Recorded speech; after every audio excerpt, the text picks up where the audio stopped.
The PPPC local government campaign is not about deepening democracy at the grassroots level. It is about seeking to control, to dominate you at every political space in Guyana, and we must not allow this to happen. Whilst they appear in communities like knights in shining armor, most Guyanese are aware that their deliberate and consistent withholding of resources to local authorities is the cause of the ruinous condition of many communities. We must not facilitate the heist of our local government system and our local government communities.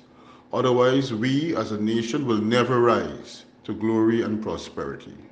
On Monday, June 12th, your vote is your voice in action, your mark of protest, your rejection of the PPPC's wickedness. Vote APNU to protect our multi-party system and democracy. Vote to ensure you continue to have a say in the development of your community. Go early to the polls and vote APNU. Yeah, my name is Jacinti Caldata Francis Vietnam, and since 1965 I become a voter, and I always place my X next to the cup. And what they are doing today, I can't take it. So I have no more vote to give to PPP anymore. I'm not going to vote anymore no more. If they have to lose by one vote, they're losing it by data. I have none. Local government elections on June 12th are your chance to shape the future of your community. By voting APNU, you're choosing the party that will serve your best interests. APNU's vision for a stronger and more inclusive Guyana aligns with your aspirations. Together, we can build a prosperous and inclusive Guyana. Local government elections are on June 12th, and it is time to make a decision. Vote APNU for the progress and development of your community. By supporting the APNU, you are choosing representatives who are dedicated to uplift your lives and better your community. Together, we can create an inclusive and prosperous Guyana. Hello, this is attorney Shellen Washington, owner and founder of the Washington Law Firm, located at 455 Utica Avenue in Brooklyn, New York. We're specialized in medical malpractice, personal injuries, matrimonial law, and landlord and tenant. If you're in need of legal representation, please give us a call today. The number to call is 718-877-3100. Consultation is free at no cost to you. So call us today to see if we can be of any assistance to your legal needs. Again, the phone number to call us is 718-877-3100. All right, Shalon Washington, attorney at law out in Brooklyn. Give her office a call. Okay, guess what? We are going to be at it all weekend. You see, that's the symbol when you go out on Monday. That is this coming Monday. You've got to go out bright and early. Shouldn't be no excuse. Don't party along all day Sunday and these sort of things. Just get your rest on Sunday. Stay at home and get your rest on Sunday in Guyana. Those of you outside of Guyana, call your friends, call your relatives back home. If they're in Linden, if they're in New Amsterdam, if they're in Georgetown, wherever they are, call them and let them go out and vote. We have with us this evening, veteran trade unionist, no stranger to you guys, Comrade Lincoln Brandon Lewis. He will be with us, but hey, guess what? It's local government elections, right? We got to run all the ads, pro bono for the PNC, for the APNU. We're carrying everything pro bono, free for them. So send in your ads. We will carry it. Listen to this important message by Lincoln Brandon Lewis, veteran trade unionist. Comrades and friends, brothers and sisters, I call on you to vote not because a politician asks you to vote for him or her, but because the right to vote and elect persons of your choice, it is a right that is enshrined in the Universal Declaration and the Constitution of this country.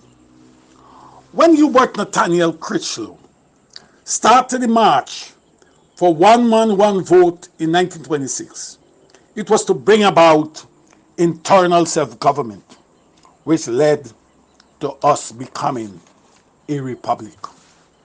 It was not only about voting, but to bring about changes in our lives, in our communities. It was about universal health care. It was about free education from nursery to university.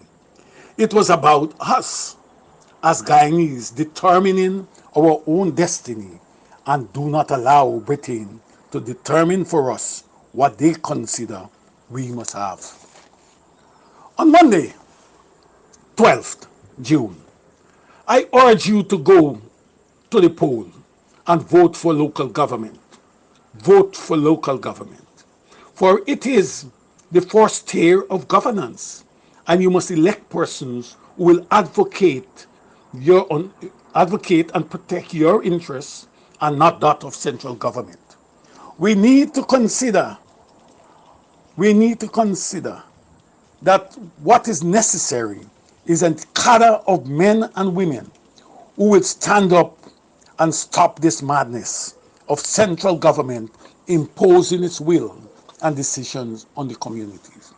This can only stop when you come out and vote against the current atrocities that are being committed. I ask you again, come and vote, but don't vote because one offer you money. When they offer you money, it is similar to when these monies were paid to some in Africa to round up Africans who finally ended up in slavery. We cannot live like that. Money cannot be the greatest incentive for us to get out there.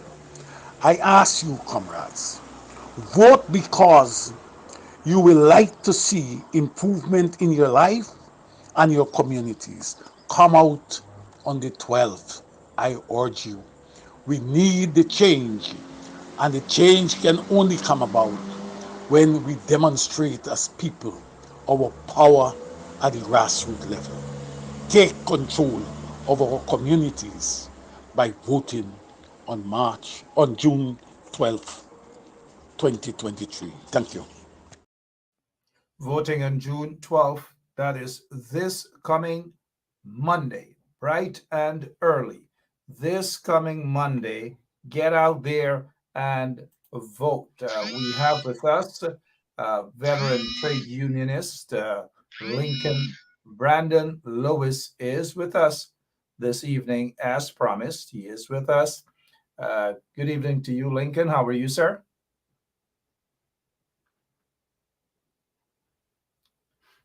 Looks as though we just got to get back to Lincoln there. But hey, before that, last evening, I know we missed the opportunity in extending condolences to the family, loved ones of and friends and colleagues of the Coast Guard lieutenant. One side of the media said he was captain. Now we're hearing he's lieutenant or lieutenant, but you know, it's all good. Lieutenant sounds really good, but it's unfortunate that he lost his life. You know, tragic circumstances. I hope they get to the bottom of this, but it says murdered Coast Guard lieutenant was robbed of car after suspect posed as a passenger. We're hoping that that is the case and there's nothing bigger than what it appears, a robbery. We hope that it's not a hit. We just hope that it's not. Whatever it is so sad. Young life snuffed out, a young father, a man who served his country well, distinction. All reports, honorable soldier, honorable lieutenant, condolences to his entire family, friends, colleagues. I'm sure the family are eagerly awaiting justice. They recover the car. Let us hope that they recover the suspects, the murderers, and justice will definitely have its way.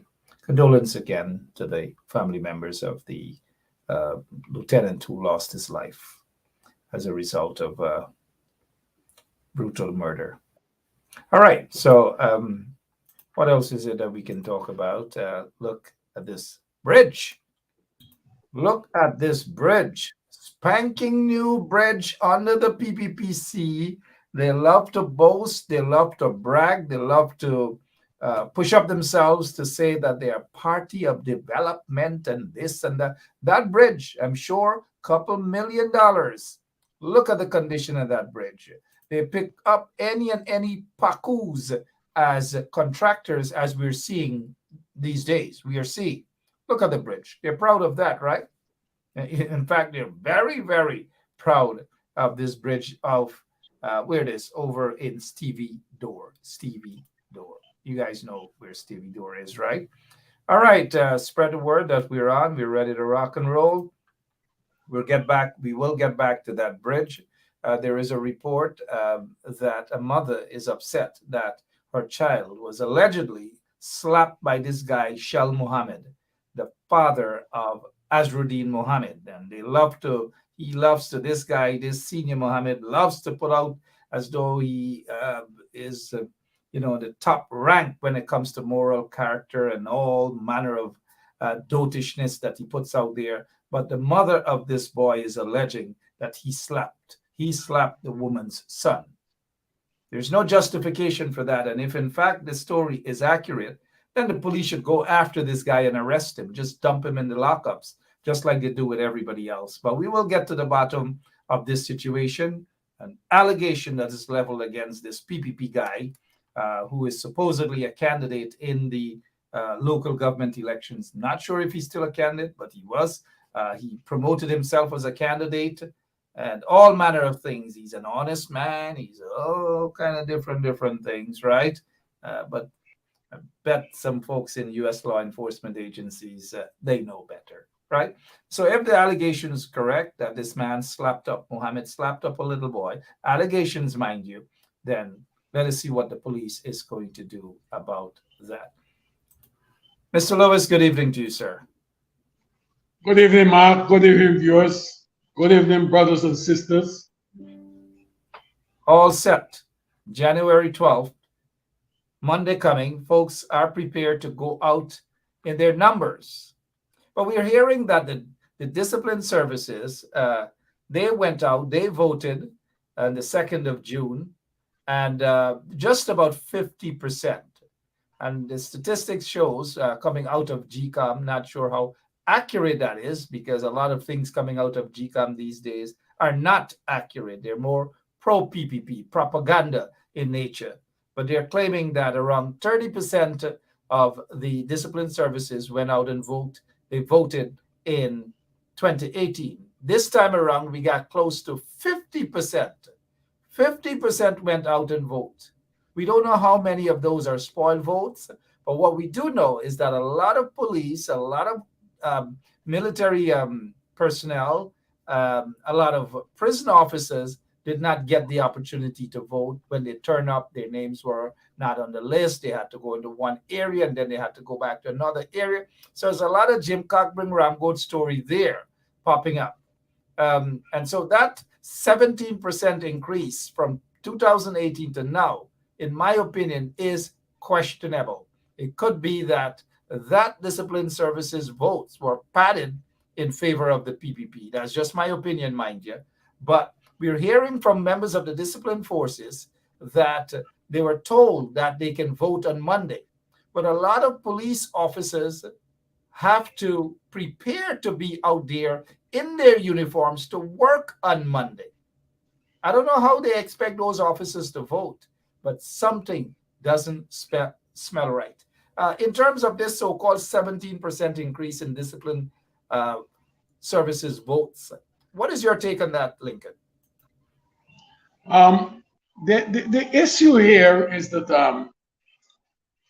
what has happened, the credibility of the institution is so questionable that whatever comes out of the institution will be questioned by any sane thinking person. The numbers that they're talking about, it is a bit steep. If in 2018, from 2018 to now, there have been a 17% increase. We like to know what has been done differently to cause these people, all these persons, to vote. Recognizing that GCOM over the years, from 20, I believe it's around 2019 or sometime around then, where you've had is a situation where the chairman and the PPP nominees to the commission have all voted together consistently. One will want to question whether the numbers that they're talking about do exist, or shenanigans have been taking place in that commission and by people who are employed by the commission in the various regions and so forth. So the issue of the 70% will be questioned and will continue to be questioned by persons. Questionable indeed. 17% jump from 2018 to now. A lot of people are talking about that. A lot of police officers were disenfranchised. They weren't allowed to vote. Their names weren't on the list when in fact it should have been. They were told that they had to go to one location. When they went to location B, they say they had to go back to C. Some of them said that they were threatened by some questionable senior police officers who told them that they have to vote for the ruling party. All manner of corruption. We are hearing similar things in the Guyana Defense Force as well. And we are hearing some splattering of that coming out of the Guyana Prison Service. How does that make you feel in terms of people being intimidated? Based on the allegations, mind you. Based on the allegations. And the allegations are not something that we should just brush off just like that. They may have some truth to it. Your take about allegations of intimidation? Let me just make the point. You know, I don't want to walk on this for the entire night, but let me make this point. There's no these things about allegation that you guys are talking about allegation. To a large extent, they are not allegations. It's a fact of the number of things that are being done by the government in collaboration with GCOM, right? A number of these things are being done. People are being what you call the principals in both public and private organizations are asking people to go and vote for the government, vote for the PPP. It's something that is happening. It has been brought to my attention by a number of persons. And if one lie, two lie, don't tell me that 40-something people lie. So, Mark, what we need to understand, the realities that are in front of us, where state funds are being used to galvanize people to go to the polls and vote for the PPP. When you see that, how can you question? How can you be in doubt that people are not being threatened when that is raised with you? Let me give you an example. Monday is International Child's Day, right? Here what happening. Monday, the TUC was written a letter, and they said to us that they have a march today at this morning that starts at Parliament Building. And the labor unions are asked to be a part of this march. But you know what is the color of that they're using? The color is red. So their intention was to corral the labor leaders, put them in red, and march and let them march down the road, giving tacit support to the PPP campaign. So people called me this morning. I had decided very early that I am not going to be part of these type of marches. And there were persons who called me this morning and said, you know, in retrospect, we now realize what the government intended to do is to use us as guinea pig in the process of the PPP campaign. So all year long, they didn't give a damn about the unions when they got into office and so forth. But suddenly they want to celebrate with the unions. Yeah. But they're waiting for the 12th. They're not waiting for the 12th. They want it today. They want it today. They want to walk us around in the red clothes, giving support to the PPP campaign. When we have experienced that, I've experienced it. This is something that I've experienced. Are you telling me that when people raise these similar issues, I am in a position to start doubting them? I have to believe that the system is already being rigged to meet the need, to meet the desires of the PPP. You know, one of the things, and I have to agree with you, that a continuation of the PPP's history of rigging elections, but more so it was so blatant in the March 2020 elections. We saw it. The PPP, they have been crying out that the APNU AFC were reluctant to show their SOPs. The PPP is now in control of almost everything, and they are running from showing their own SOPs. They are running from having the court expose the APNU AFC's SOPs. They're running. It is the PPP that is running from that, and we all know why. Obviously, they're ashamed of being exposed to the world that they have rigged the March elections, and they are planning on rigging the local government 2023 local government elections. However, you guys can stop that by going out in your numbers and vote to prevent them from being barefaced riggers again. 61 dead voters. Let me just make a point to you. Sure. Go ahead, sir. Today, in 2006 election, the PPP was given GCOM gift to PPP the AFC seat in Region 10. Sam Hines, who was Prime Minister, sat on that seat for the other 5 years. If you remember that. Oh yeah. And they're saying nothing about that. They're saying about rigging. Isn't that a form of rigging? Let us look further. They would say that it's a mistake of tabulation by GCOM. When it was a mistake of tabulation, why you didn't demit office? Why you didn't allow it to be corrected? Why when the matter went to the court, it took until when the election was called in 2011.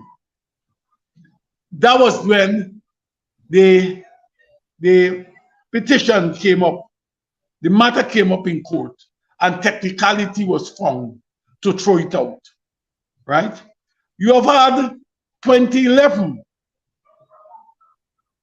when they were about to deliver the results in favor of the PPP, the parliamentary results. as it relates to the number of seats we're about to deliver on behalf of the PPP. When Vincent Alexander stopped them, question the results, and show where they had the majority in the parliament. I'm saying this, I'm saying these are type of things that happen. You have had it 2020. What about all you asking about SOP? What about all these boxes that aren't SOP in them? What about Region 1, where the SOPs were not there, no documents were in a number of these boxes, they were found with somebody else after, some in somebody else's possession. Just tell me honestly, how only a section in region, where we call it, Region 4, those documents for those boxes never were not in the, those documents that were supposed to be in boxes were not there. They'll deliver them somewhere. So why is it only them get instruction for it to do that? You know, these people believe that what they do, that everybody can buy, will buy what they're saying. These guys have been rigging for years. They even rigged they were rigging their party elections. The elections were being rigged since Chedi Jagan was there. Chedi would have given the guy who used to be the, what we call the returning officer or election officer for the PPP Congress. Before those votes are come, Chedi give him the list. And he will call out the names. Who are the people? There are persons who are alive, have attested to that. They were rigging those elections, they were internal elections all the years, but Chedi had a strong hand. He was a popular leader, nobody challenged it. So don't tell me about rigging. They have been involved in it. And you have to, let me tell you something, the courts have to decide. And even when the court decide, if the court don't decide that that election, or pronounce that that election has been rigged, God has to come and tell me. God has to come and tell me. Because I have seen, I understand clearly what has happened. But the opposition has to take some responsibility for it. They have not been vigilant as they ought to be. And they're allowing the PPP to talk about re-election over the years, rather than providing the evidence and put it to the world where they have been rigging. Right? You know this story about you shout the loudest. It is his voice that will be heard. And the PPP knows that well, and they shout the loudest and consistently does it. So it is their voice that has been heard. And the other the PNC and others are seen as the villains, and they are seen as the angels, right? Let's not forget the 1997 elections petition that was heard until, when was it? Late in 2001, or just around 2000 it was heard. It was vitiated by Claudette Singh, who sits there today as the chairman of the Guyana Elections Commission. And after that, 4 years plus after that elections petition was heard, and the ruling was in favor of the PNC,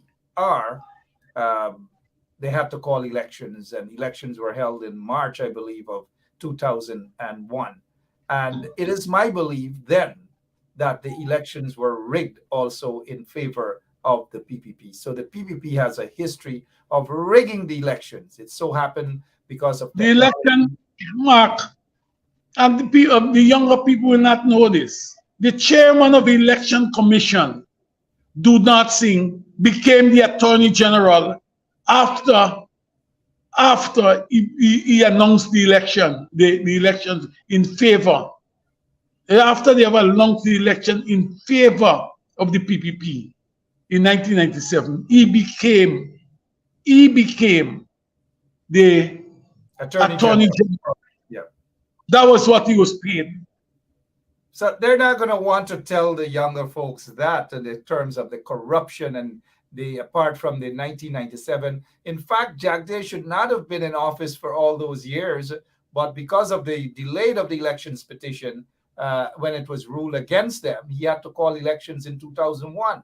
And since that day, they started to target Claudette Singh. But suddenly and obviously, Claudette Singh is back in their good books.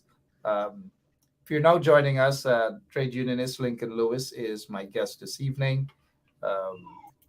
We are going to have elections, local government elections watch all weekend. But before that, I want to get Lincoln, I want you to take a look at this and the sort of propaganda, racist propaganda coming from the PPP side.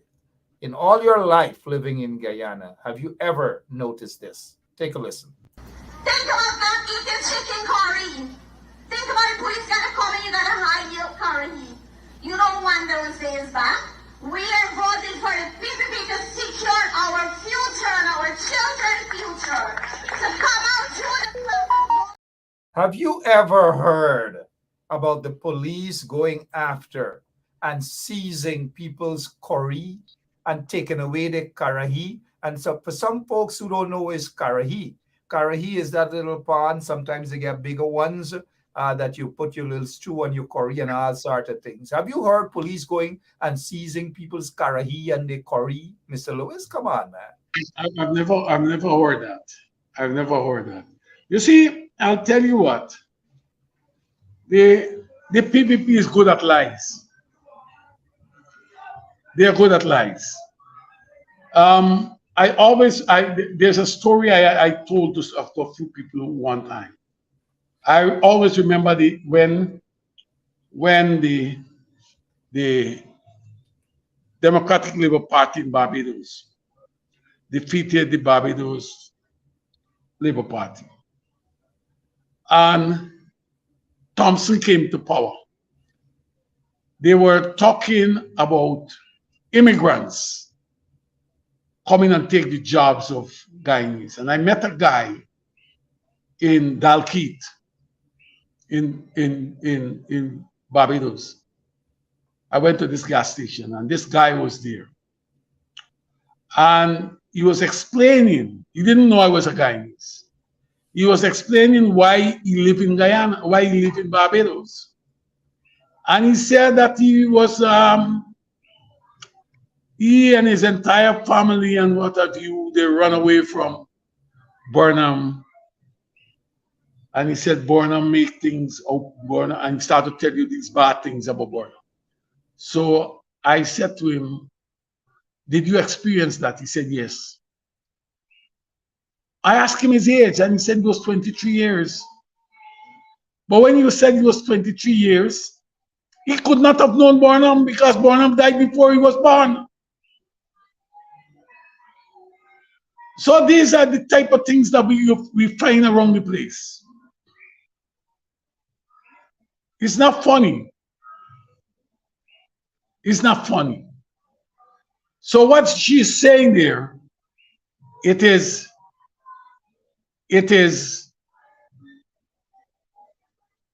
putting in the minds of people that a government that preceded the PPP used to send police to seize your calorie with your food. Wicked. We do expect better from people like people. But let me tell you, Mark,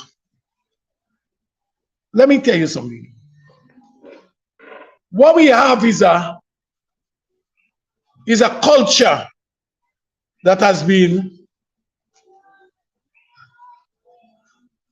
developed through a program that has been craftily has been developed and craftily implemented in this society by the butcher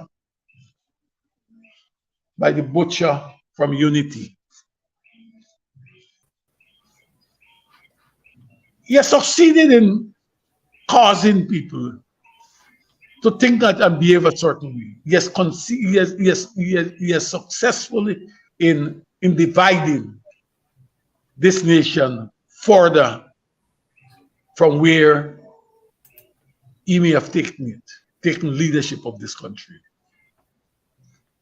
But this same man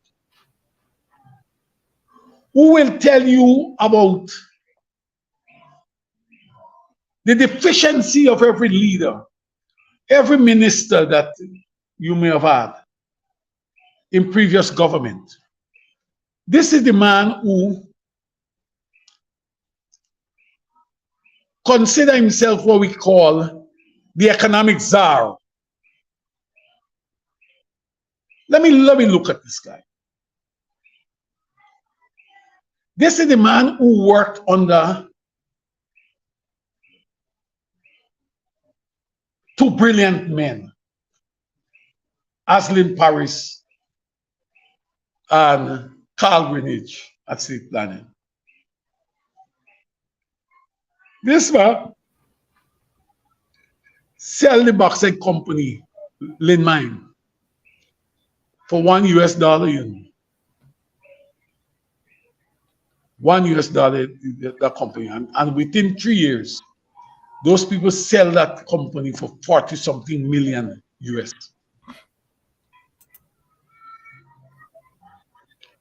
This is the man who conceptualized a program that he said would have turned around the sugar industry. Who borrow a large sum of money bigger than the national budget and pump it into Skeldon.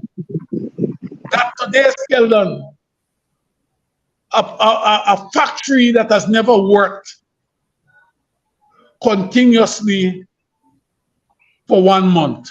It became a white elephant. In fact, I'm considering to advise them that let it become a museum. That is what we have had. Let me show you. You have had the Enmore packaging plant. That would have done miracle. It being used to package and market, you brand the sugar and what have you, and it will contribute significantly to the turning around of the sugar industry. That one failed to think about them.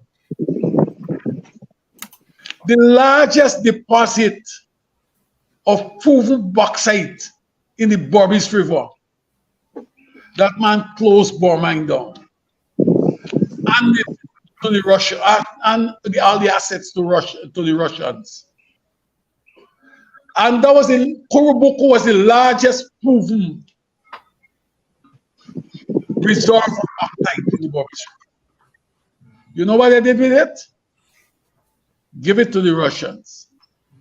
The Russians decide that they're going to set a new satellite for a country within a country. They will not respect laws. And when they were pressured by the trade union to say you gotta respect the laws, you gotta pay wages that are commensurate to what's taking place in this country, you know what they did? They flood the mine and they set a bomb they plant. This is that deal was signed after a trip that was made by Robeson Ben and the butcher from Unity. The two of them went to Moscow and they signed that deal, tie up that deal, in fact. And that's what they brought to us. What they brought to in the Borbis River, they brought up what we call unemployment. They virtually strangle Kokwani to bring it to its knees. They're comfortable with what they do. And you know what they did? When they were closing it, they tell the people there that take redundancy, we're going to pay you. And we're going to give you land for agriculture. We're going to give you land for forestry that you can do logging and so on. We're going to build give you all-weather road from Linden to Kokwani. You know when the road started? The road started construction when the APNU government came and APNU AFC government came to power. The people never got the land. And those who live at the lower levels along the banks of the Boris River there, along the bank, they have been subjected to floods and the destruction of even their furnishing in their homes. They have not looked back after they were able to make the deal and handed away our natural resource. So I want to tell you that I want the viewers to understand the intent of these people and what they have done over the period. So it is not strange because they're failing. This man has failed in every major project that he has gone to. Check it out. Every major project that he's gone to. Remember, we had the Canadian company that came here with the electricity. That failed. Is everything that they have done. Look at Pradoville 2. Pradoville 2 has been they have used state funds to develop Pradoville 2. Took away the people land. Develop it. And then they selected some people who will have those lands, who those lands will be handed to at a nominal price, very much beneath the market value of those lands. This is how they behave. You have, Mark, everything happens. They believe that things will happen. Let me tell you something. These people now, the turnkey houses that we have. The turnkey houses that we have. They have selected a number of persons who work at the office of the president and some areas in public service. And they went to the bank and said to the banks, these people will not pay the down payment for the mortgage. The banks must cover the cost for the property, do the total mortgage the property without absent the contribution to, for instance, if you have to pay, if the turnkey house is 10 million, that means you have to find 1 million. Those people that they select will not find that 1 million. But they will tell the other people who they believe are not their supporters, you must go and find it. The rules in this country can't be for one set of rules for one set of people and another set for the other persons. You can't do that. It certainly It's Then we're certainly, saying yeah, that a government cannot give those assurances. You can go and give those assurances, but it must apply across the board. absolutely, Lincoln. It must apply across. Absolutely, You know? we can't go wrong These are with anything. things that are very important. Can I, 1 second, please? Let us just take the time out, Mr. Lewis. You are 100% on target there.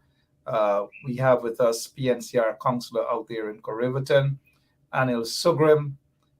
You're all set for the local government elections. You heard Lincoln talking about all the white elephants on the butcher from Unity. A lot of people might be wondering who that butcher from Unity is. And I'll check some of your comments to see if you know who that butcher from Unity is. But Mr. Anil Sugrim, briefly, how is your campaign coming along, sir?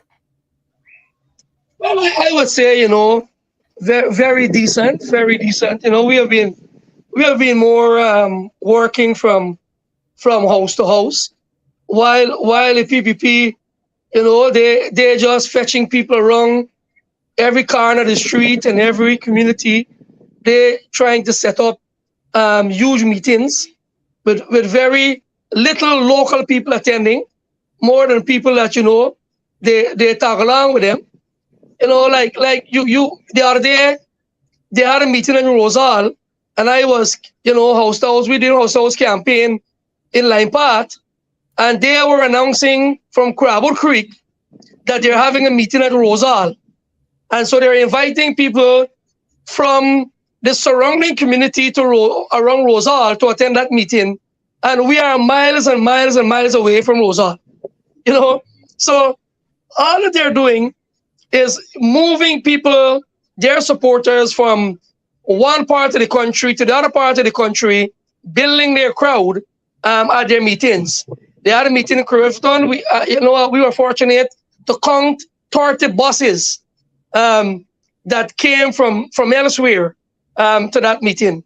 We have been pressing on. We have been pressing on. So they're busing. You are there in Riverton. You saw 30 buses. You guys counted. They're busing people into these areas. They're paying them to wear the red T-shirts. They're giving them boxes of food, a little pocket change. You're saying it. You were there yourself. Lincoln, you heard it from the counselor on the ground there in Riverton. How does that make you feel, Lincoln, that they're renting a crowd? Well, it's a usual thing. It was 2015. One guy said to me, I met some guys in the and they said to me they went to a meeting at Bath. And I was stunned. I said, why were they? Said, they're paying $5,000. They give you a thing, and when you meet there, you just go and you go there. He said, one guy said, I went. And he called in the rest of the names of the people who went with him. And he said, look, we went there, we collect with $5,000, we collect with food, and we eat out. Right? So the question here of renting a crowd, it is not something now. It has been going on for some time with the people. And we need to understand that I would be with them a long time. So Mark. So the renting of the crowd. Right. What we have to do is to look forward to develop a new culture in this society, and a culture where we can work towards developing the country and giving opportunities to people who are here and for generations to come.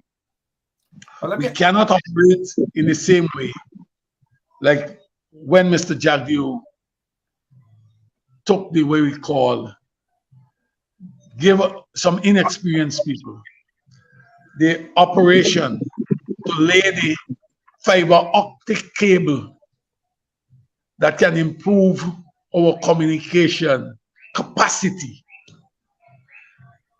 It died because they didn't know what they're doing. It's another failure, a major failure. While you may not want to, I mean, as a unionist, I may not want to give credit to the private sector. But it's a good thing you may to the private sector in the sense that some of them are foreign companies. While I will want to see some level of Guyanization, I will want to tell you it is a good thing that we have organizations like GTT and Digicel that they can help us take us out of the morass that these people have put us in. These are only some of the failures, and they tell you about how good economists they have, right? I will want to, as a unionist, I want to see, I want to see the days. Let us go back to the days when we are going to sit down and they are going to deal with the trade unions. Like in the time when Jeffrey Thomas was Minister of Education. And Carl Greenidge was the Minister of Finance. And when they said they had money to pay, the parties came up with the idea of putting in place what we call, Mark, you may be too young to know what this. The defense bonds. Your father will tell you about that. The defense bonds. The deferred income, right? The deferred income scheme. You know where the deferred income scheme started? It started with Guyana Teachers Union, the Ministry of Education and the Ministry of Finance at a negotiation. That money was paid, there was an increase given, but some to the teachers, but some of it went into the deferred scheme. And that scheme would have attracted those monies that were accrued to each teacher, attracted interest over a period of time before we could have redeemed those things. And you had the defense bonds that people bought into. If they're talking about things that they want to address, things that development, and at the same time minimize inflation, these are things they should think about. Let me tell you something. Burnham, your times you gotta take your hat off to it. It is good, bad. He could have seen something. These guys, they don't see anything else but how they can discriminate against an individual or group. And corruption. Let's head back to Corriverton. Thank you so much for that, Lincoln. Let's head back to Corriverton. The candidates seem all ready for this elections. How do you feel, Councillor Adams, when Jack Deere rolled up into Corriverton after destroying that entire township with regards to $200 million? I believe Lincoln spoke about that earlier. $200 million for a white elephant, the skeleton factory. How are people in Corriverton listening? Are they buying what this man is saying to them now? Most of their supporters, they're very skeptical of the fact that when the factory was closed, he came several times then as the opposition leader, and he would have indicated to the people in the upper quarantine area that he would ensure that when they got into government, he would provide a fortnightly stipend for every suburb sugar worker, and that they would receive that until they could find employment for them, and that employment will come when they reopen the skeleton sugar factory. Now, it has been quite some time, a number of years they're in government, and all that is happening with that factory, the chimney has collapsed, weeds have grown in through it, the ponds have been transferred to other estate, parts of the factory have been cut off and removed and taken to other estate. So there is by no means that estate would come back running, that which was closed. And there by no means they intend to do that.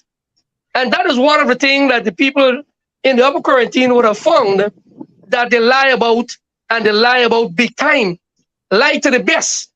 Just like that little teacher girl, she been with Badal. She walked with Badal for the 2020 elections, run around with Badal money and sport it out all about the place. And now she's telling people that how people going to take with she curry. I want to know if she got anybody ever going to take with she curry in she house. She probably talking about some experience that she got, that somebody been in she house and take with she curry. So I mean if she boyfriend or she neighbor friend or she neighbor boyfriend or somebody that going to take she curry. But I don't know what in the world she's talking about when she's teaching at a nursery school where we're having people children going. Wait a minute, Honorable Counselor and the Honorable Trade Unionist. Let's go back to this here so that you could explain it to us, please. Thank you, Lincoln, and our listeners as well. Think about not eating chicken curry. Think about the police gotta come and you gotta hide your curry. You don't want those days back. Hide your curry, teacher. She's actually a teacher. She's teaching kids, or who is she really? She's teaching nursery school.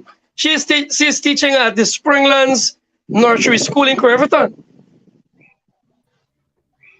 Springlands Nursery School. In all your life, have you experienced police walking up into your house? You might be in your hammock, you might be on the bench, your wife or somebody on the veranda, and take your curry away, snatch your curry pot, snatch your curry. Have you ever experienced that? I've never experienced that. I've never heard that took place at this end of the country. I've been preaching for over 30 years, and I've spent time in every community around the upper quarantine and even elsewhere in Guyana, and I've never heard or know of the police went to anybody's house and take away the chicken curry. That is absolutely nonsense. That is total nonsense that, has been peddling by the PPP. How in the world can we be telling people in this time and age that the police is going into people's house to take away the chicken curry? Something is wrong. That young lady need to have a mental evaluation. She cannot be in the school teaching our children at nursery school. Something happened to her. It's like when the vice president was here in Refuting. I when I heard sometime I said, them chap is jokers. The deputy mayor and using the platform of the vice president, they're telling the people that you get one PNC councillor in Refuting disrupting the entire operation of the PPP. But you telling me one man disrupting the entire PPP operation? Well, them not get no man. Them not get nobody. That one man can disrupt the entire. You're the one that they're talking about disrupting everything for them. Yes. So if one man disrupting everything for them, and then they put up a big billboard, big board, not too far to get into Refuting. Well, give the PPP a chance to govern Refuting. Oh Lord, I ain't get shame. Such a disgrace to the PPP. They have the mayorship since 1992. What stopped them to develop Refuting? Who stopped them to develop Refuting? That they get the mayorship, they get the majority of Refuting, and telling people today that vote for the PPP so that they can govern Refuting to develop Refuting. What wrong with them people is? Eh? What really happened to them people is?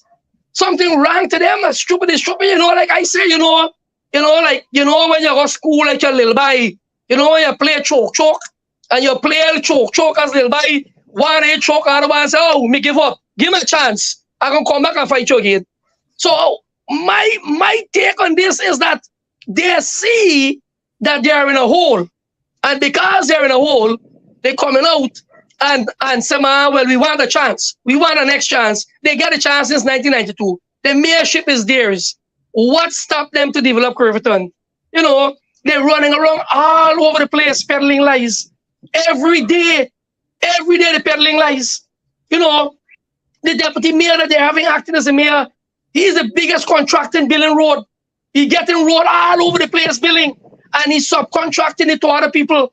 You know, there was a young man been up there and say, you know, well, he grew up poor, but because of the PPP, get rich. Well, he got to get rich because a lot of people under the PPP, them are smuggle, them are evade tax, them are do illegal business, them are do cross border, human trafficking, and all kind of thing, gold, drugs. So they got to get rich. You know, that's what we're talking about, and that is probably identify himself as one of them that doing them kind of thing that make you get rich. You know, because go ahead. Yeah, because there is nowhere else that you can turn rich under the PPP. God, them will suck you. There is no way that you can get rich. Look at the public servant. Look what's going on in the public sector. Look what happened to the workers. You ain't getting nothing from them. You ain't getting nothing from them. You know. So what they're talking about, I don't know. They can tell lies, and they are the best set of people that can tell lies. And they have people that believing the lies that they're saying. But what we know and what it appears to be is that they're going to be a very low turnout for the local government election. All right, good. That's the prediction of Mr. Sugrim. Thanks for letting us know what's happening there in Corriverton and the lies and lies and lies being peddled by the butcher from Unity. The butcher from Unity. Let's get back to Lincoln Lewis. Lincoln, you heard Sugrim just mentioned that what stopped the PPP? Now suddenly they're concerned about the tongues across the country. Georgetown, Linden, Bartica, Rosal, Corriverton, New Amsterdam, and so forth. But Sugrim just said that, and correctly so, that the PPP, they were in control of Corriverton since 1992. The mayorship in Rosal since 1992. And in Regina and those other places they have been in control of. What have they done? Let me say to you that what the people is looking for is total control, where no one will be there to question anything that they do. They will sit at Freedom House and they will give instructions, and those instructions will be carried out to the letter.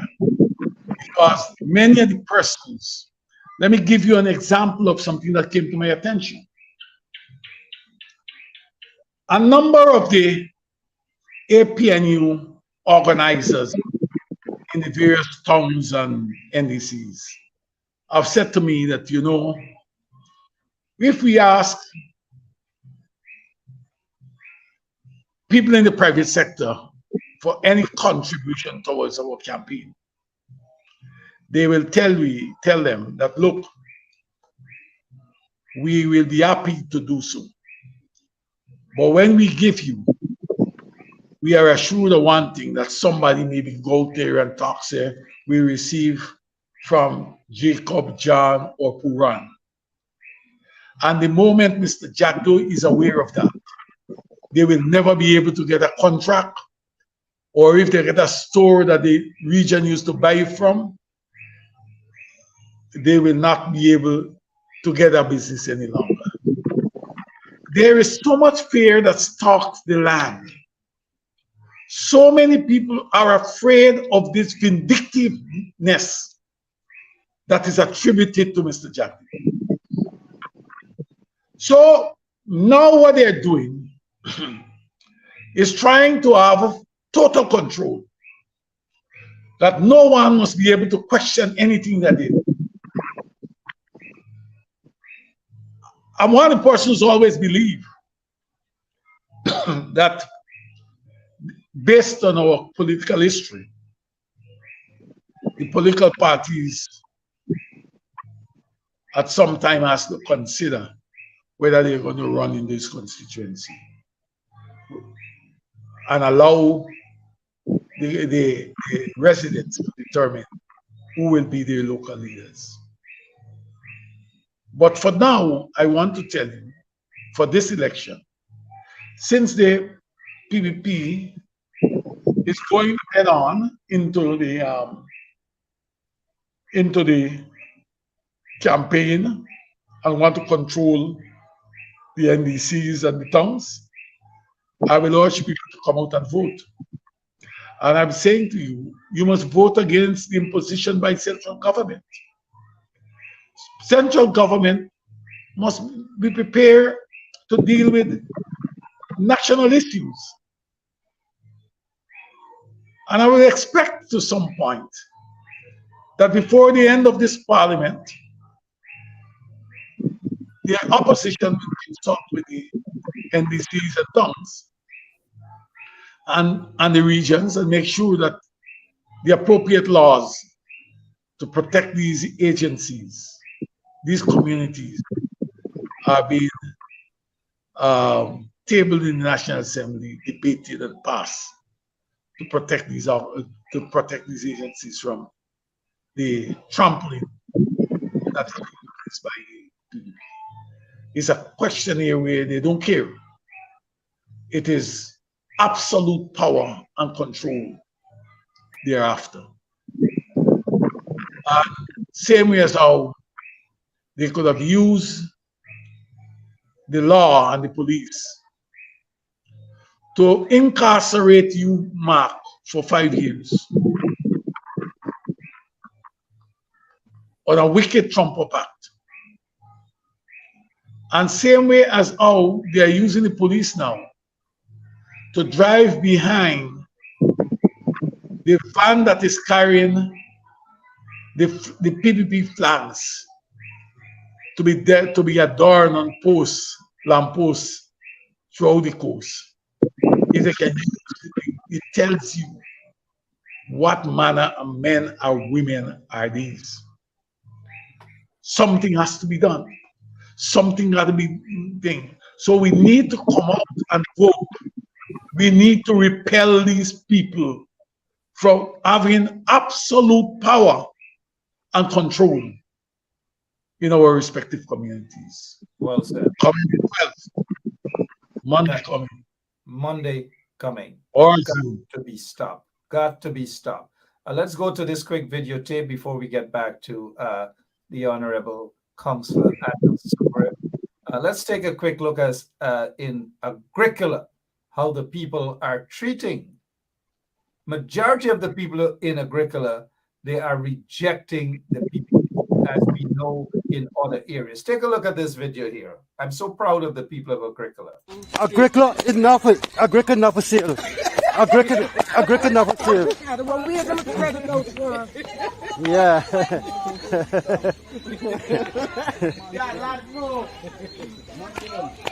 Yeah.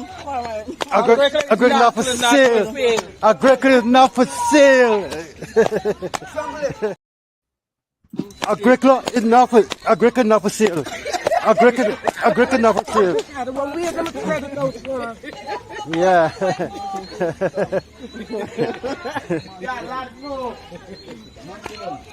Yeah.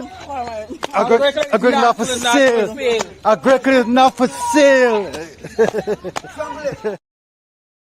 Councillor Sugrim, we are seeing this across the country. Some people are putting on their red T-shirts and they're being paid 20,000, 25,000. Some of them are being paid with food, boxes of food, and so forth. But we're seeing people are rejecting it now.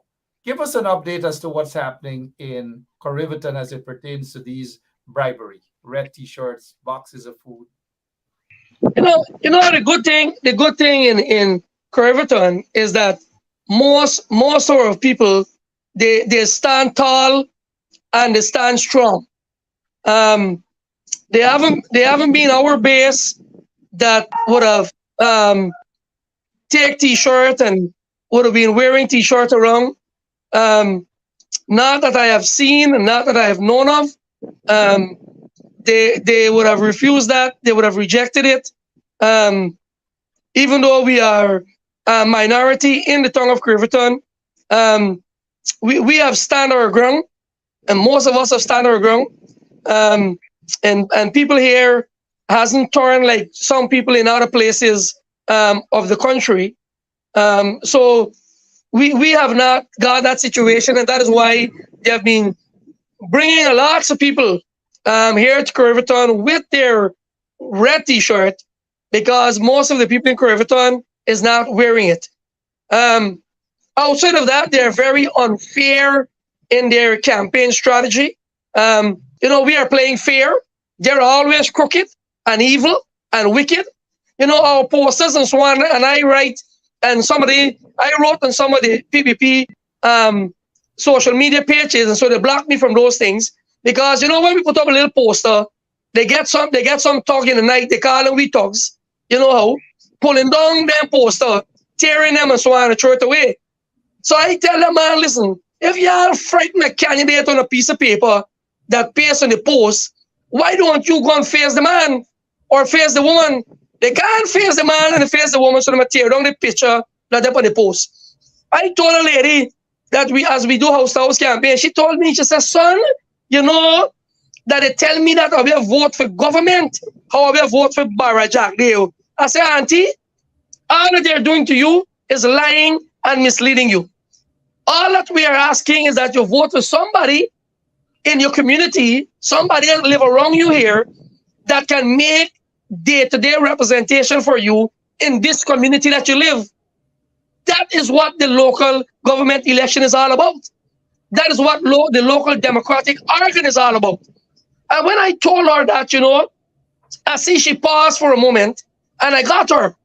And she was so worried of the fact that, they are fool and they're told lies and all of that, that she didn't understand and she did not know that it was a case whereby a local individual from your community that you can elect. She said, so you mean to say you can vote for somebody that live around here that can represent me? I said, exactly, that is what it's all about.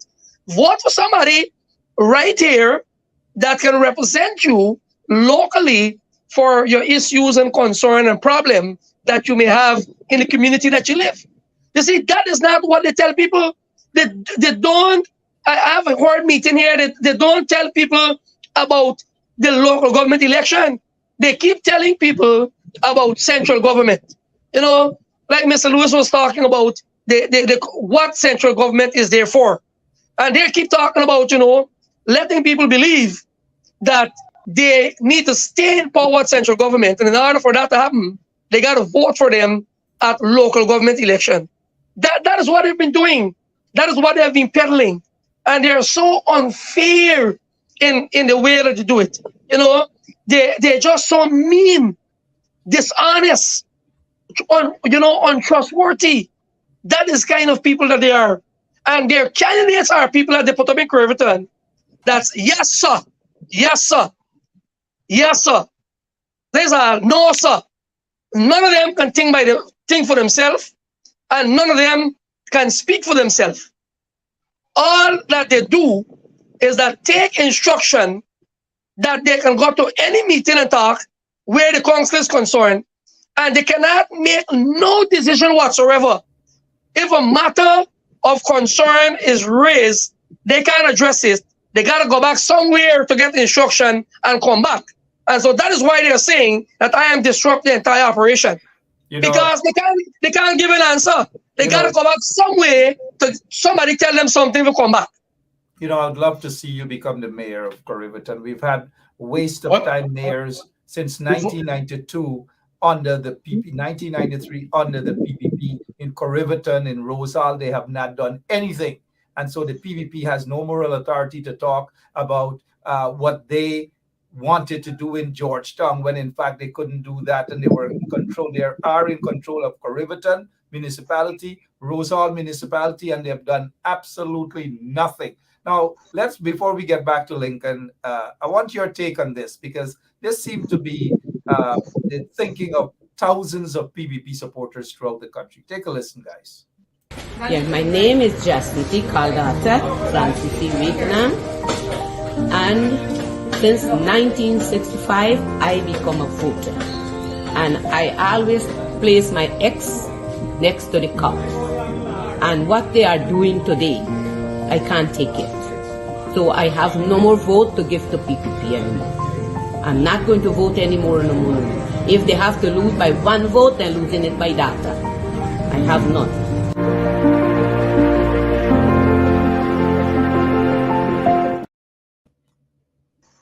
Sunil, your take. Data say if they got to lose by one vote, the PPP, that is one vote, it has to be by data. You know, if a woman is voting for the PPP since 1965, I wasn't born yet. And if a woman is voting for the PPP since 1965, well, she really got to get mad. She really is upset about the treatment that she's receiving. She's really upset about the PPP leaders that she's confronting. She's really upset about what the PPP has been doing to her and her family and her neighborhood and her community. She got to be real upset, you know, for a woman that is voting for the COP since 1965 that is telling us today that she can't vote for them. And if it's one vote that they got to lose by, can be hers. You know, it doesn't take somebody ordinary. My heart bleeds with her, you know, to understand her compassion. And you could see that she had a love once for the PPP, but they break your heart. And they really break your heart that, you know, get her so upset about even thinking anymore of voting for them. You know, let me tell you something. Sure. You know, the PPP talking about developing Creviton. You get garbage all over Creviton, and they introduce a fee to pay to pick up this garbage. You know, prior to 1992, nobody paid for garbage. No, people picks up the garbage. People dig the drain, clean the drain. And I remember growing up as a small boy, my father used to tell me, always you clean your front of your parapet, you know, clean your street. You always get a deduction in percentage from your rates and tax. Them chaplains are criminal. Them chaplains in the council today, they are criminal. You got to pay for garbage. An old lady told me yesterday as we were walking through a street in 70th Village, and I was talking to her late in the evening. She says, son, let me tell you, man, old lady live by myself. And I got to pay $300 for throwing 1/2 barrel garbage. And my pension all that me live on. Them people is ashamed. Take all the money, enjoy all the wealth, drive it outrider, drive a big front end vehicle, putting up big show, you know, Republic Square. When the vice president came up here last Saturday, Thursday and Friday on the whole quarantine highway, they walk whole day and whole night because his vehicle had to drive through. So that they patch all them hole. That then for years, you know, patch them hole. The Republic Square, man, all them bush and vine that we talk about the other day, they clear them, they clean them, they broke down the old house, they full of sand. All of that to put up on stage because the vice president come. And all these years, if you see the place condition, you know, so these people are enjoying the life of luxury with the taxpayer money of this country. It's now for every community, Creviton and every other community, people need to open their eyes and see that all that they're doing is allowing these people to get away with richness and enriching themselves and to continue to stifle you by suppressing you and controlling you, like Lincoln said, controlling you so that they can tell you how they want you to live, what you must buy in the supermarket, when you must go to the market, or when you must cook today, like they want to say that the police gonna carry your chicken curry. Like that is what they intend to do. Like that is what they intend to do. Like that is what they propose and plan to do. You know? They want to carry people cook up and black pudding and dal, puri and dal, everything they want to carry away. Thank you so much. But stick a pin for a moment, please. The Honorable Council, let's get back to Lincoln Lewis. Mr. Lewis, we saw that there's a notice out by the Guyana Elections Commission that says pursuant to the provisions of Section 84, blah, blah, blah, local authority. In other words, use of cameras and or cell phones inside of any polling station voting compartment during the conduct of local government elections, June 12, 2023, is strictly prohibited. Your take on that, and are you surprised that this notice is out? I am surprised. I am surprised about the notice. But let me say to you, I hope that the presiding officers, you know, who operated in the various polling booths where those controversy existed, where they did not find the appropriate documents, the required documents that ought to have been in those ballot boxes. and they were absent. I hope that they didn't recruit those people again to work in this election. I hope they did not do that. Because if they do that, I believe that the question here about the using cameras, they will turn a Nelson eye. They will turn their face away and allow that act to permeate the whole district. So Because why all of a in my sudden? understanding, let me make a point, Mark. Go ahead. No Let me make problem. a point. Sure. Let me tell you something.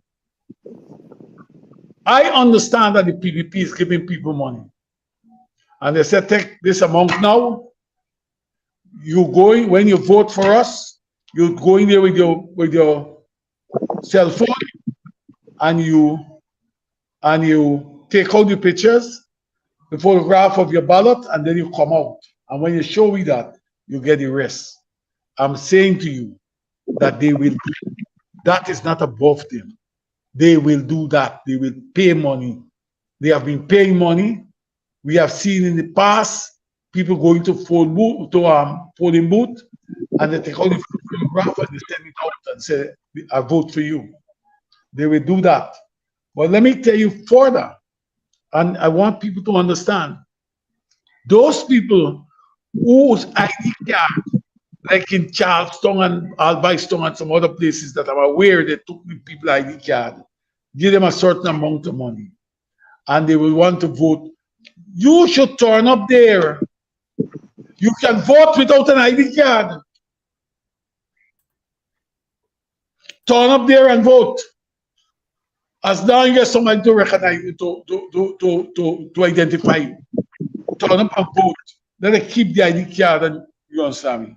They gotta stop making people, putting people in position where they are selling their soul, and while they're selling their soul, they're carrying down a whole community with them, their brothers and sisters.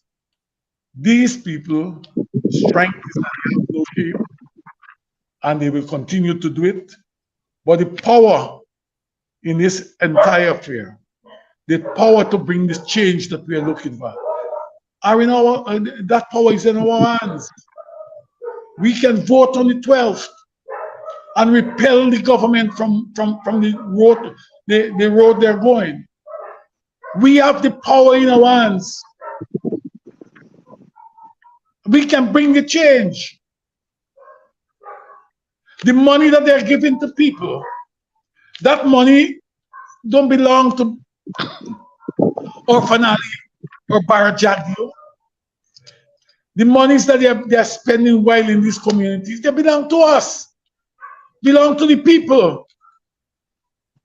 And they must not say, we must not allow them to be saying when we will get money, how we will get money, and how much we will get. We need to demand. And that brings me back to Labor Day when on behalf of the TUC, I announced what the 15 point is, that we need to have what we call direct tax transfer. We need to have appropriate health care, where all the hospitals from Refuting coming, from Skeldon coming right away down. We need to have all the clinics being properly not only staffed, but they must have the requisite technical support by way of if it's CAT-scan, if it's ultrasound, all these things we must have. We must be able to you have a problem, you don't have to run to the hospital. You can go to the clinic. We can see what can be done. These are the things of that nature we need to address. The issue of free education from nursery to university. It was the PPP who took away free education in the 90s, I mean in 94, took it away. They want to tell you now that it started with Desmond Hoyt. What Desmond Hoyt did was to commission an economic an inquiry into the performance of the economy. And when they came out, the recommendation, one of the recommendation was, let me bring free education to an end because a recommendation, he said, is to be considered. A recommendation is not a decision. And because it's not a decision, then no committee or no commission can make recommendation and you have to implement it. If so be the case, why the commissions, all the commissions that were established by the government, by the president of this country, even with the death squad, why many of the recommendations were not arising from the commission, why they were not implemented? Because you see it as recommendation and not decisions that you have to abide by. But in the case of education, when you want to take it away from the small man, you see it as a decision. You didn't see it as a recommendation.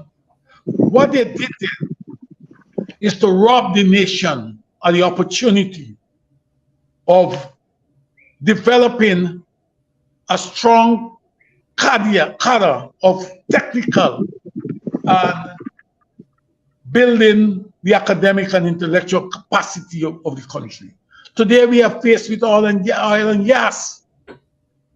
In this country, we are now deemed as an oil and gas country.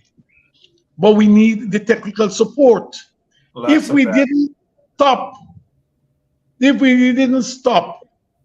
the free education program, then we would have had a number of artisans who can do the technical work on the rigs and so on. We would have had strong researchers. But what they want to do, they want to control. We stop free education and we're giving people now $40,000 to keep brains. Control, right? $40,000 to keep brains. But let me point out to you, sure, we would like to see, my brother, you have to work when you go back at that point to make sure that your people, that the residents of Riverton no longer clean those drains. They must be able to get, you must fight for more money. If it's another $40,000, that a stipend be given to them for them to go, and they must get access to get in to the training school at Port Morant, and if possible, and New Amsterdam, and if possible, that another technical school be open in Riverton if one is not there as yet, to make sure that we train our people. We have competent people, and what we're doing is bringing the skills that we are throwing at the wayside. Bring those skills into the mainstream. Allow those people to blossom. Those people will begin to pay NIS. When they retire, they will get a pension. They will pay their taxes, right? They will be able to do better things for themselves, so long they are technically trained and competent. These are the type of things that we need to be looking at. Well, let me ask you a question. I know Mark wants to close. Yeah. Mr. Jack Diot said that they're going to give land to a lot of the people at the sugar, who were employed at the sugar industry, at the sugar estate at Guyana. They would have given them land to do agriculture. So have they been given the land? No, nobody was given any land, at least here in the Skellen area. You know, I made several inquiries because I used to be working at Skellen Estate, and I made several inquiries on that. But there is nothing of that kind that is happening. You know, the lands are overgrown with huge bushes now. lots of snakes and all of that coming out to the residential area from the back, because all the canals they're flooded, big, blocked up, causing curvaton. Curvaton, is flooding out now. Never used to be that way, but it's flooding out now all the time because of the drainage system and so forth at the back that they were talking about they're going to clear and they're going to give the land for agriculture. As a matter of fact, they had people at seminars that they're, were telling them, well, all right, if you want to go into agriculture in the sense of planting or having some sheep and goat or cow and all of that you're going to help to do, and then, designate the lands and so on, so all of that. Nothing of the sort. Nothing. Even some of the lands that were given to people in 75 village, they relocate the people because they said they want the land, the front lands there now. They want it for hospital, and they want it for call center, and they want it for back to front building. They want back to front building and so on. They're building on them land. So what they relocate people from, So I know if it's very back to front thing, if they call it a back to front scheme, they got to start with the first building and it's a back to front. Let me just make the point. What is coming out, what you are saying there, is similar to what the people all over this country facing. And I want to take you back to Kokwani. Kokwani, 2003, Mr. Jack, you promised them land for agriculture and forest land for logging. Subsequent to that, they never got the land, but subsequent to that, Baishaling came and they had thousands of acres of land and they cut the forest clean. What happened here is that somebody, the Refuting people, whose parents or their forebears have worked there, they have given their best. Now they have worked there. The land will not be made available to them, but somebody coming from overseas who can grease their hand, give them a nice piece, right? That they can bank overseas. When these guys, when they take the money, when they run the racket here, they don't bank the money, they bank it overseas. Yes. Right? Yes. Yeah. Those people are going to get the lands. But let me say to you, land is generational wealth, and you need to let your people know. The 20,000 can finish tomorrow. They give you today, can finish tomorrow. But 25 years of land, 25 and 30 years down the road, it is still there. And that can your children can come and work that land. Make it productive and earn a living. So we have to argue for those things. We have to change it. We can't allow these guys to give it. All right, quick question before we go. Good point, guys. I'm looking at the time because I got my curry to go and eat. I don't want the cops to come and snatch my curry. Assuming that NYPD does that, but they don't. That's propaganda. It's lie. But you said that curry woman worked with Badal during last elections, and now she switched back to the PPP. What's going on? She used to be the operational person for Badal in the whole quarantine area here. Yes. So she's. You're surprised that she's back in arms with the PPP over some curry. She probably wants curry herself, right? Well, she was hanging around. She was hanging around with the coalition too before she went. Wait a minute before we go, because I was feeling a bit sleepy. Now I'm up again. I see Lincoln is up again. It looks as though with what you just said there, it looks like we'll be going all night. Now let me play this again so that you can explain exactly what you were just about to. Stick a pin. Think about not eating chicken curry. Think about the police gotta come and you gotta hide your curry. You don't want those days back. Your Karahi, you said she was flirting with the APNU AFC coalition government? Go ahead. Yes, before 2020. Yes, she was there with them, hanging around, moving around. I noticed her at several of our meetings and so on, and she was there. But apparently she did not reap what she expected. And so then, when the 2020 campaign started with Badal, she ended up with Badal, and she was heading that campaign. You know, she had lots of people with her. She was dealing with all the logistics and all the hotels and all the food and all everything. That's what she was doing in 2020. And then just after that, you know, she's back with the PPP. So there with the coalition, she eat cocoa and pepper pot. Then she jump in Badal and she eat dal and pulori. And she jump back with the PPP eating curry. Curry chicken, yes. We've got Lincoln is smiling. All our listeners are smiling. We want people to go out and vote for you, vote for your team. You guys have a full team, or are you contesting all of the constituencies there in Riverton? We are contesting seven. Seven out of 8. We're contesting 7 out of 8.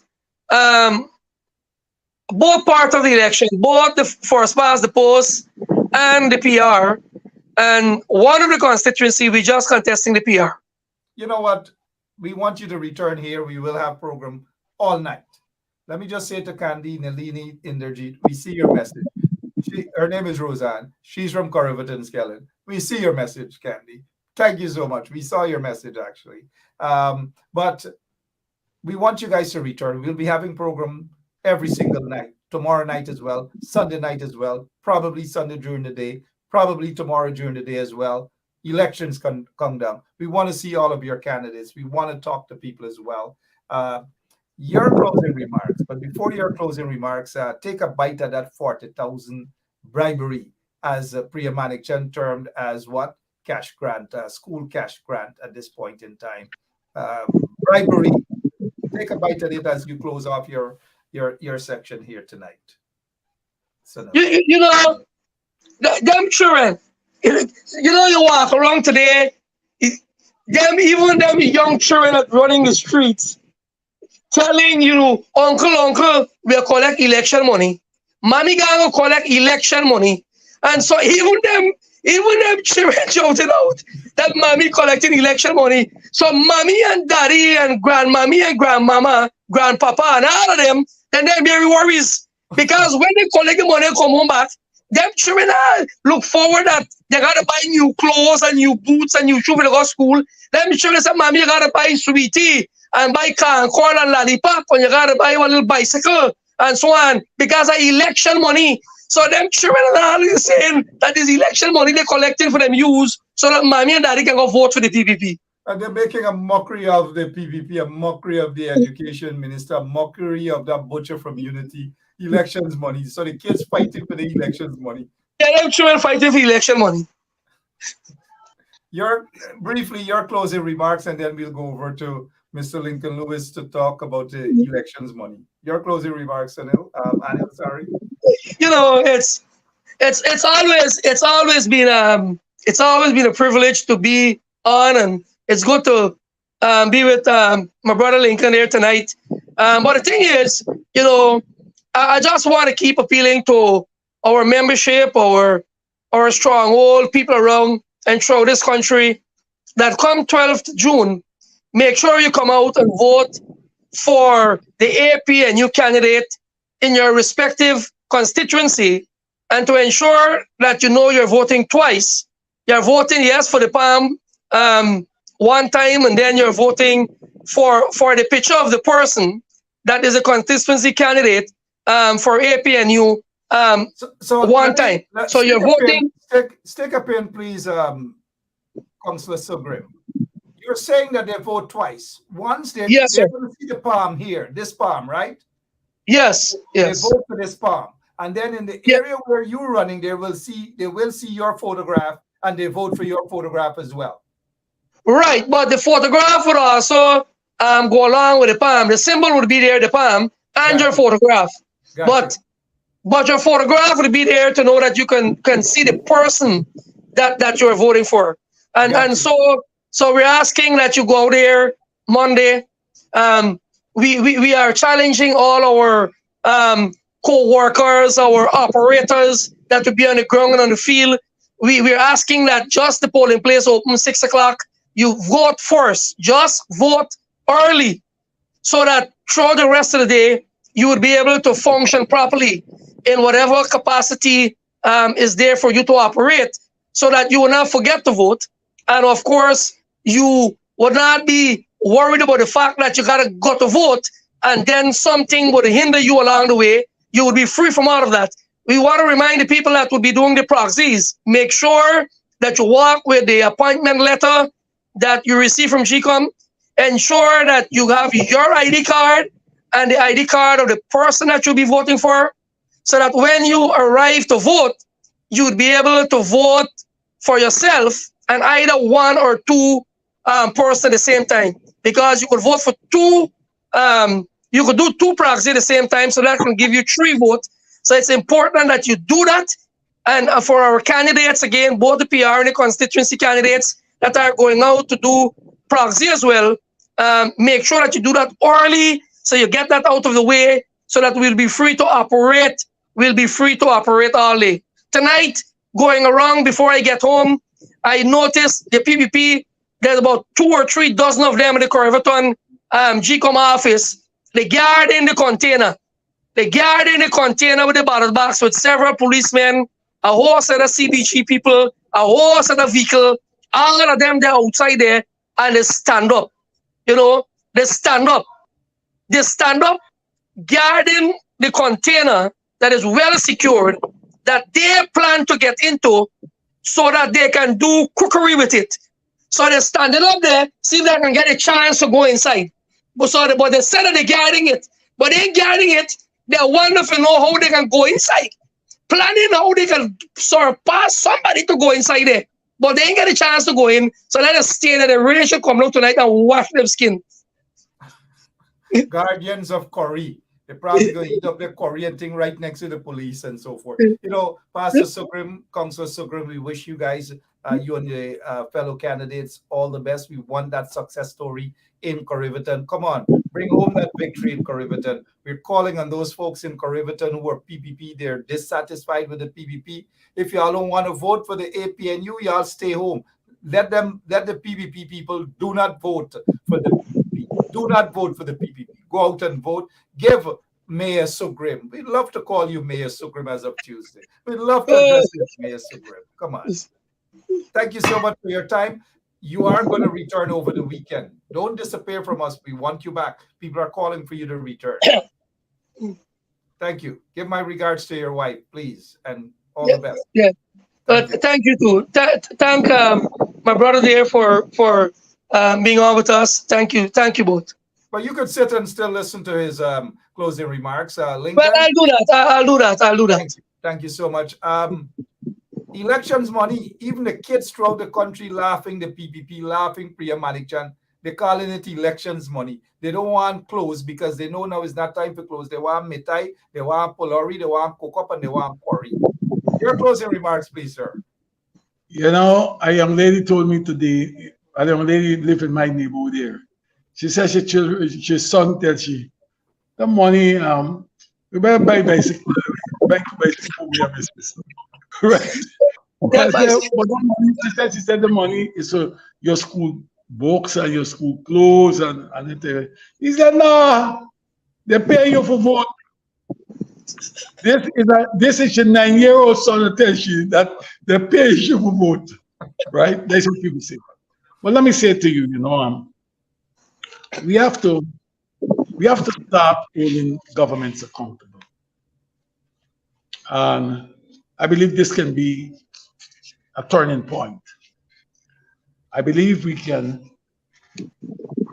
need to galvanize the people, the citizens, to vote.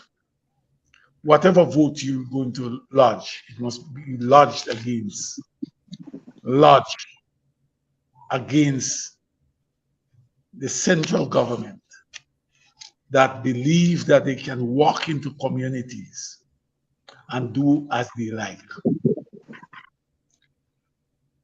If I want to urge our citizens, if you encourage these guys to continue, if you vote for these guys, you're encouraging them to come and do the same thing they have been doing all the time.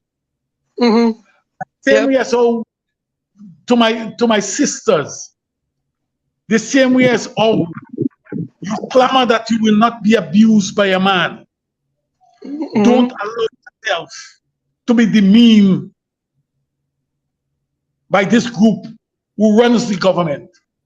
Believe that they can lie to you and believe that they can give you a part of what you are entitled to. They will give you land for a house, but they will not give you land that you can create a farm. They will not give you land to make you self-sufficient, economically viable, and you can stand up and do not look over your shoulder. That they're in a position to do something. Come the 12th, come Monday, come out, each and every one of you. Hubert Nathaniel Critchlow, the second national hero of this country, fought for one man, one vote, universal education and healthcare. If one thing we can do is to vote, not to make him proud, but to make sure that his dreams be realized, that the freedoms cannot be bought, but we can protect them. Come the 12th, come out and vote. Brothers and sisters. Thank you. Thank you so much. Thank you so much, Lincoln. You guys be careful as you eat your curry this weekend, as you eat your cook-up this weekend. The PPP has a history of snatching people cook-up, people planting chips, people mitai, people polari, people curry, and all manner of things. Gentlemen, thank you so much. Let us expect a landslide in Corriverton. We are praying for that, but we know definitely a landslide in New Amsterdam, in Georgetown, in Linden, in Bartica, in Madja, Neville, known as Civic. Good night to you, my friend, and all the people in Madja as well. Sunil, I don't know, my relative Sunil from Alverston is watching. Sunil, but I have been calling you Sunil instead of Anil. But my apologies to you, Mr. Sugrim. Continue the good work. Keep hitting it until June 12th. We get this. Thank you, gentlemen. Thank you, Lincoln, for your good work. And if you see the butcher from Unity, tell the butcher from Unity the people are after him. Thank you, gentlemen. All right, and wow, 2 hours. I promise you guys 2 hours, and you guys got 2 hours. All right, we will continue with this thing as of tomorrow. We will continue with it on Sunday. We will continue with it probably 4 or 5 o'clock Monday morning. We are not going to give up. And I know there are candidates on the ground doing their work. Councillor Anil and others in Corriverton, in Linden, the folks are busy out there, in Kokwani, in Madja. Thank you guys so much. We've got to do this. And those folks who are in Georgetown, good evening, and thank you for all that you're doing.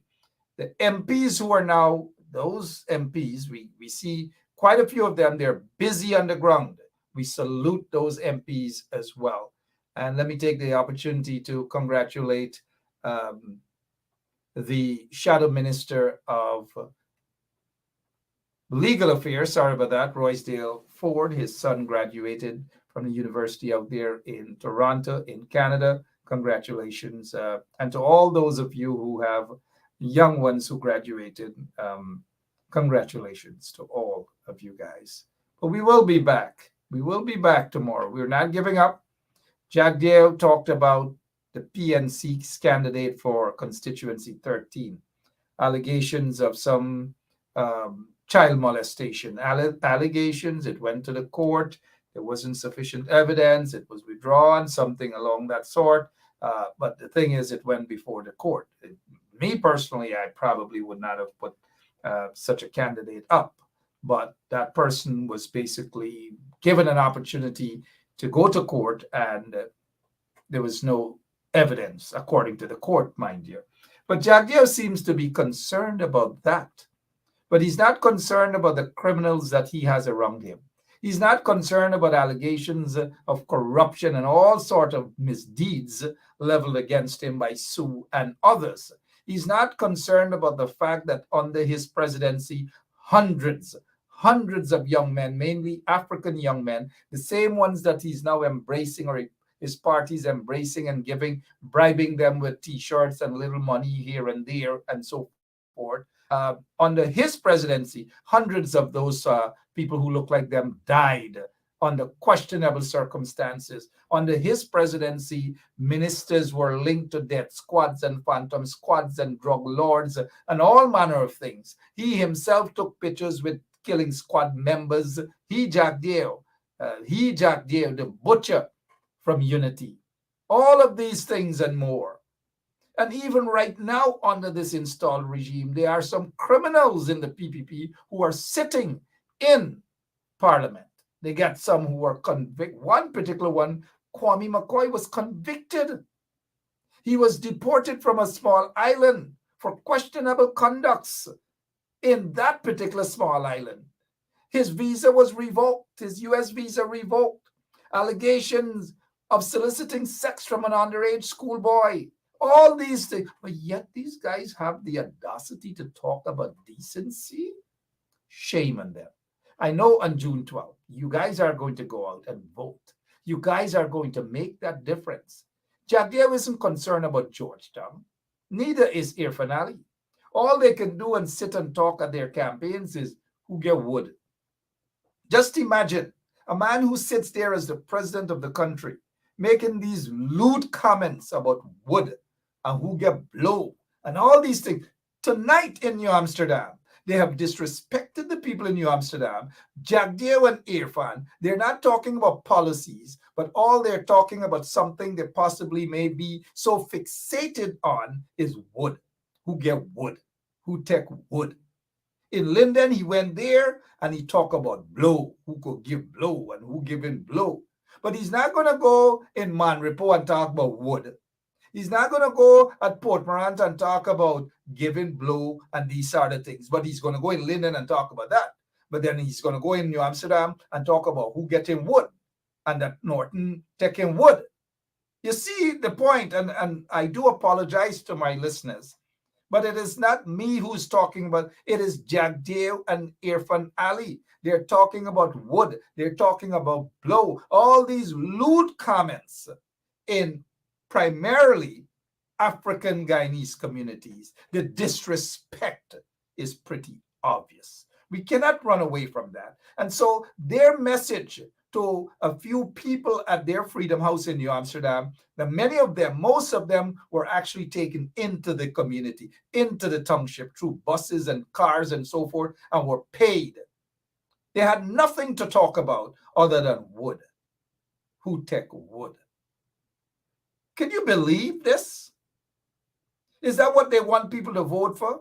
Wood and blow? Shame on the PPP. In fact, they have no shame at all. But I know you folks out in New Amsterdam will disregard the PPP. Those of you who have taken their money, you have every right to disregard. It is your money. It is the taxpayers' money. They're giving you back your money. Throw their T-shirts away. Do like the people from Agricola and other places. Throw it away. It serves no purpose. The PPP doesn't mean any good for you. After the local government elections, they'll toss you aside like an old bokta or an old wood or a trumpet that you blow. They will toss you aside. You mean nothing to the PPP after local government elections. Whether you're a PPP supporter or not, you mean nothing to the PPP. Pastor Anil Sugrim, who's also a counselor, Anil said this best. Sugrim, that is, not the other Anil. Anil Sugrim said this. Since 1992, they were responsible for Refuting. All the mayors since 1992. Of course, the longest serving one there is a guy named Roy Beichnat, a businessman. The deputy mayor right now, who is the acting mayor, a contractor, PPP contractor, a Refuting. For all those years, almost 30 years, they've been in charge of Refuting. Central government and the government, nothing they have done. In Rose Hall, the same thing. They have been in charge through central government. They run the mayorship of Rose Hall, nothing they have done. Now, suddenly, they want to tell you that they are concerned and they will do good for Georgetown when they haven't done good for Rose Hall, when they haven't done good for Refuting, and they want to say that they will do good for Linden and other places. Disregard them. A bunch of lies. Pack of lies, my brothers and my sisters. I've got to go. God bless you all. Have a good night, and I'll see you tomorrow, same place, same time, right here on 107.1 FM. Don't forget, when you go out to vote, vote smart. Put your X where you will get value for your vote. And that is right there by the palm. And any photograph with a palm next to it, go for that candidate. Go for a landslide victory. I gotta go. Gotta go eat some curry. Nobody's gonna snatch my curry. Nobody has ever snatched a curry. Don't ever fall for this sort of blatant lies coming from those PPP soup drinkers. That woman who spoke about curry is a soup drinker. She was an APNU, then she was a Badal girl. Well, Badal girl, right? And then she back again with the PPP. She's a flat-foot hustler who looking to drink curry everywhere she goes. Looking to drink curry every single where she goes. All right. God bless you all. We've got to go. Thank you all so much. Somebody has been asking subscription. Hey, it's up to you. If you want to subscribe, we go in all week for that. Feel free. There is our Zelle information. It's up to you. I'm putting my hands up. It's up to you. It's just up to you. Whatever you want to subscribe, it's up to you. But we are thankful for that. Let us go now. Have a great rest of the night. I love this here. I love this. And I love you guys. God bless you all. We'll be back tomorrow. So long. Yeah, my name is Jacinty Caldata from City, Vietnam. And since 1965, I become a voter. And I always place my X next to the cup. And what they are doing today, I can't take it.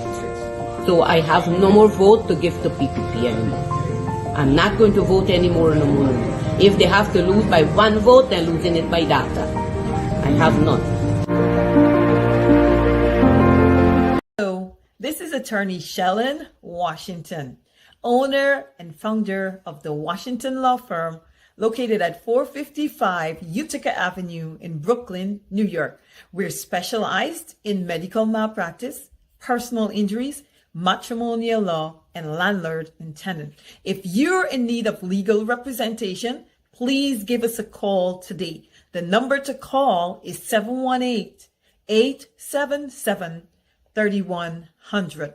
Consultation is free at no cost to you. So call us today to see if we can be of any assistance to your legal needs. Again, the phone number to call us is 718-877-3100.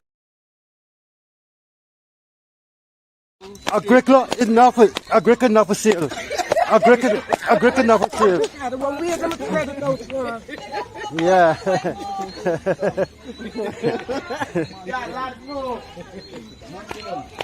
Yeah. Agricola not for sale. Agricola is not for sale. Local government elections on June 12th are your chance to shape the future of your community. By voting APNU, you're choosing the party that will serve your best interests. APNU's vision for a stronger and more inclusive Guyana aligns with your aspirations. Together, we can build a prosperous and inclusive Guyana.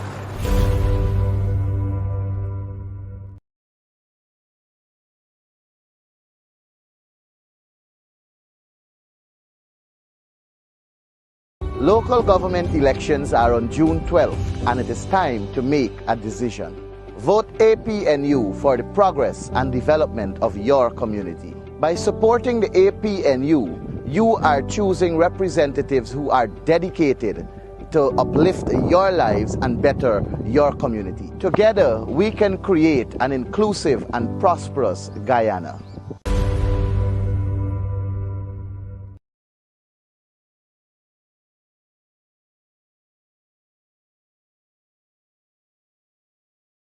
The PPPC local government campaign is not about deepening democracy at the grassroots level.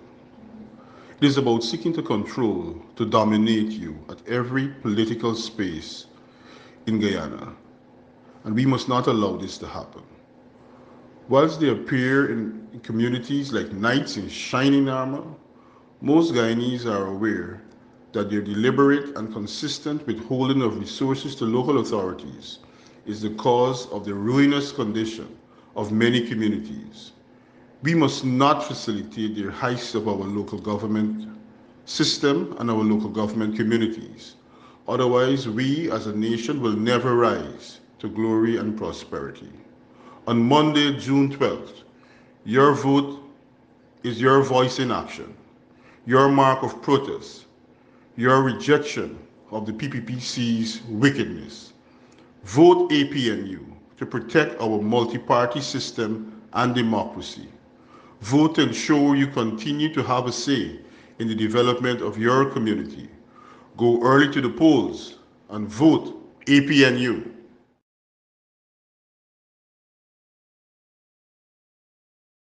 Agricola is not for sale. Agricola not for sale. Yeah.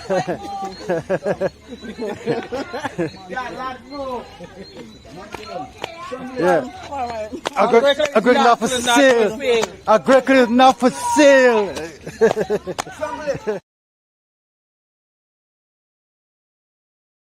Agricola not for sale. Agricola not for sale. Yeah.